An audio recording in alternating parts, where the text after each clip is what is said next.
حضرت ابو عبیدہ بن الجراح، جن کا پورا نام عامر بن عبداللہ بن الجراح تھا، رسول اکرم صلی اللہ علیہ وسلم کے ان عظیم صحابہ میں شامل ہیں جنہیں دنیا ہی میں جنت کی بشارت دی گئی۔ آپ قریش کے قبیلہ بنو فہر سے تعلق رکھتے تھے اور ابتدائی دور میں اسلام قبول کرنے والوں میں 5ویں نمبر پر آپ کا نام آتا ہے۔ آپ نہایت شریف، نرم دل، دیانتدار اور نیک سیرت انسان تھے۔ آپ نے رسول اکرم صلی اللہ علیہ وسلم کے ساتھ ہجرت کی، بدر، احد، خندق اور تمام بڑی غزوات میں شریک رہے۔ نبی کریم صلی اللہ علیہ وسلم نے آپ کو امت کا امین قرار دیا اور فرمایا، ہر امت کا ایک امین ہوتا ہے اور اس امت کا امین ابو عبیدہ بن الجراح ہے۔ صحیح بخاری۔ یہ لقب آپ کی سچائی، انصاف پسندی اور ذمہ داری کا عظیم اعتراف تھا۔ آپ کی شخصیت ایسی تھی کہ جنہیں دیکھ کر ایمان تازہ ہو جاتا تھا۔ وہ نہایت سادہ طبیعت کے مالک تھے، دنیاوی لالچ سے بالکل پاک، اور ہمیشہ اللہ اور اس کے رسول صلی اللہ علیہ وسلم کے احکام پر عمل پیرا رہتے تھے۔ حضرت ابو عبیدہ کی امانت داری اور ایمانداری کا ایک نہایت مشہور اور عبرت آموز واقعہ غزوہ بدر میں پیش آیا۔ اس جنگ میں آپ کے والد عبداللہ بن الجراح قریش کی طرف سے لڑنے آئے تھے۔ جنگ کے دوران ابو عبیدہ بار بار اپنے والد کے مقابلے سے ہٹ جاتے تاکہ ان کے ہاتھ سے اپنے والد کو کوئی گزند نہ پہنچے، لیکن ان کے والد ان کے پیچھے پڑے رہے۔ آخر کار جب ان کے والد باز نہ آئے تو ابو عبیدہ نے اپنے دفاع میں انہیں قتل کر دیا۔ رسول اکرم صلی اللہ علیہ وسلم نے جب یہ واقعہ سنا تو فرمایا، اے ابو عبیدہ، تم وہ ہو جنہوں نے اللہ کی خاطر اپنے والد کو قتل کیا۔ یہ ایمان اور امانت داری کی انتہا تھی کہ ایک شخص نے اللہ اور اس کے رسول صلی اللہ علیہ وسلم کی محبت میں اپنے قریبی رشتہ دار کو قربان کر دیا۔ حضرت ابو عبیدہ نے ثابت کیا کہ ایمان کی امانت ہر چیز سے بڑھ کر ہے۔ حضرت عمر کے دور خلافت میں جب شام فتح ہوا تو حضرت ابو عبیدہ کو وہاں کا گورنر مقرر کیا گیا۔ ان کے زیر انتظام وسیع علاقے اور بیت المال کے خزانے تھے، لیکن اس کے باوجود ان کی زندگی میں کوئی تبدیلی نہیں آئی۔ وہ وہی پرانے ابو عبیدہ رہے جنہیں دنیاوی مال و دولت سے کوئی رغبت نہ تھی۔ ان کا گھر نہایت سادہ تھا۔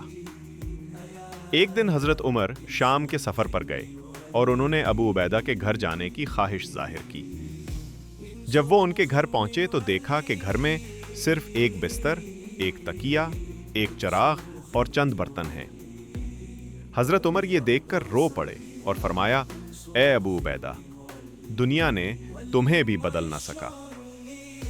ابو عبیدہ نے مسکرا کر کہا، اے امیر المومنین، دنیا کو بدلنے سے پہلے خود کو بچانا ضروری ہے۔ ان کی یہ بات ان کے ایمان اور زہد کی گہرائی کو ظاہر کرتی ہے۔ ان کی امانت داری کا یہ عالم تھا کہ جب بھی بیت المال میں مال غنیمت آتا وہ خود اس کی حفاظت کرتے۔ ایک رات کسی نے ان سے پوچھا، اے ابو عبیدہ، آپ کو بیت المال پر اتنا بھروسہ کیوں ہے؟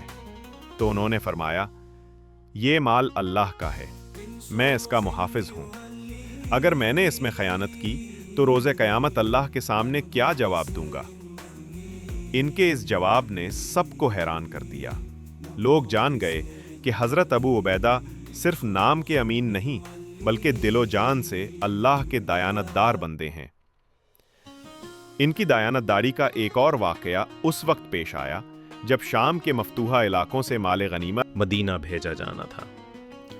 حضرت ابو عبیدہ نے سارا مال گن کر مکمل فہرست کے ساتھ بھیجا، یہاں تک کہ ایک درہم بھی کم یا زیادہ نہ ہوا۔ حضرت عمر نے جب وہ مال دیکھا تو فرمایا، خدا کی قسم، ابو عبیدہ نے اپنی امانت داری سے اسلام کا سر فخر سے بلند کر دیا ہے۔ جب 18 ہجری میں شام میں طاعون امواس پھیلا تو حضرت ابو عبیدہ بھی اس وبا میں مبتلا ہو گئے۔ حضرت عمر نے انہیں خط لکھا کہ اگر تم چاہو تو میں تمہیں مدینہ واپس بلا لیتا ہوں تاکہ تمہاری جان بچائی جا سکے۔ مگر ابو عبیدہ نے جواب دیا، اے امیر المؤمنین، میں مسلمانوں کو چھوڑ کر اپنی جان بچانے کے لیے نہیں جا سکتا۔ یہ اللہ کی تقدیر ہے، میں اس سے فرار نہیں چاہتا۔ آخر کار جب بیماری شدت اختیار کر گئی تو انہوں نے اپنے نائب کو بلایا اور وصیت کی کہ میری موت کے بعد مسلمانوں کو نصیحت کرنا کہ وہ تقوی اختیار کریں، اللہ کے حکم کے مطابق چلیں اور دنیا کے دھوکے میں نہ آئیں۔ چند دن بعد وہ وفات پا گئے۔ ان کی وفات پر حضرت عمر بے حد غمگین ہوئے اور فرمایا، اگر ابو عبیدہ زندہ ہوتے تو میں انہیں خلافت کے لیے سب سے زیادہ موزوں سمجھتا، کیونکہ وہ امانت دار، دیانت دار اور اللہ کے سچے بندے تھے۔ حضرت ابو عبیدہ بن الجراح کی زندگی ہم سب کے لیے ایک روشن مثال ہے۔